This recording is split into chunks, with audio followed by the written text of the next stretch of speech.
জুবিন গর্গের ঘটনা আশা করি সবাই শুনেছেন, এবং কিছুদিন আগে বাংলার এক অভিনেতা রাহুল ব্যানার্জি তিনিও জল ডুবে মারা গেলেন।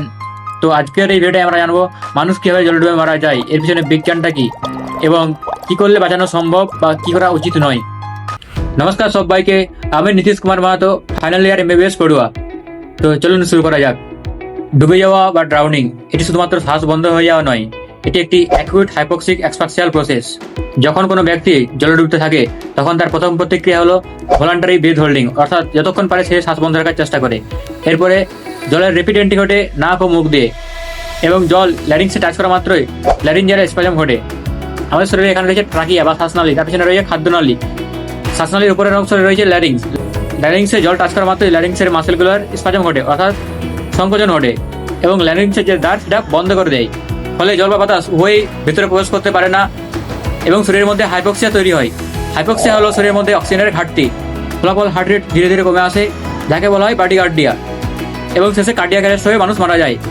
এটাকে বলা হয় ড্রাই ডাউনিং। 10% ক্ষেত্রে এটি ঘটে থাকে, 90% ক্ষেত্রে দেখা যায় ওয়েট ড্রাউনিং। এখানে যে ল্যারিঙ্গোস্পাজম ঘটেছিল, কিছুক্ষণের মধ্যে ল্যারিংসের মাসেলগুলো শিথিল হয়ে পড়ে এবং জল সরাসরি পৌঁছে যায় লাংসে। লাংসের মধ্যে রয়েছে সার্ফেক্টেন্ট, সার্ফেক্টেন্টকে পুরো ধুয়ে দেয়। তার আগে জানো সার্ফেক্টেন্টের কাজ কি?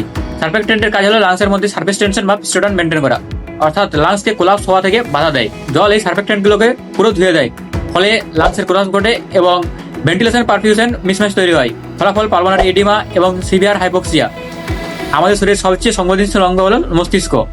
এখানে যদি 4-5 মিনিট অক্সিজেন না পৌঁছায় তাহলে নিউরাল ড্যামেজ দেখা যায়। ফলাফল লস অফ কনসিয়াসনেস, মানুষ চেতনা হারিয়ে ফেলে, এবং রেসপিরেটরি ফেলিওর অর্থাৎ শ্বসন কাজের ব্যাঘাত ঘটে, এবং ধীরে ধীরে হার্ট রেট কমে আসে, ব্রাডিকার্ডিয়া হয়, এবং শেষে কার্ডিয়াক অ্যারেস্ট হয়ে মানুষ মারা যায়।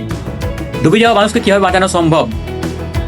আমরা বাংলা সিনেমায় সবাই দেখেছি যে কোনো মানুষ জলে ডুবে গেলে তার পেটে চাপ দেওয়া হয় এবং মুখ দিয়ে জল বেরিয়ে আসে এবং মানুষটি বেঁচে যায়। কিন্তু এটা একটা সম্পূর্ণ ভুল প্রসেস। পেটে চাপ দিলে পেটের মধ্যে যে খাবার বা জল রয়েছে সেটা খাদ্যনালী দিয়ে শ্বাসনালীতে প্রবেশ করতে পারে এবং সেটা লাংসে প্রবেশ করতে পারে, যেটা কন্ডিশনকে আরও খারাপ করে দেয়।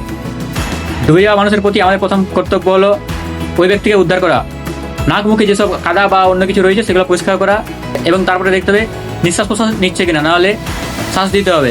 যদি পালসও না চলে তখন কিন্তু সিপিআর দিতে হবে। চেস্ট কম্প্রেশন করতে হবে, আমাদের বুকে চাপ দিতে হবে, পেটে নয়।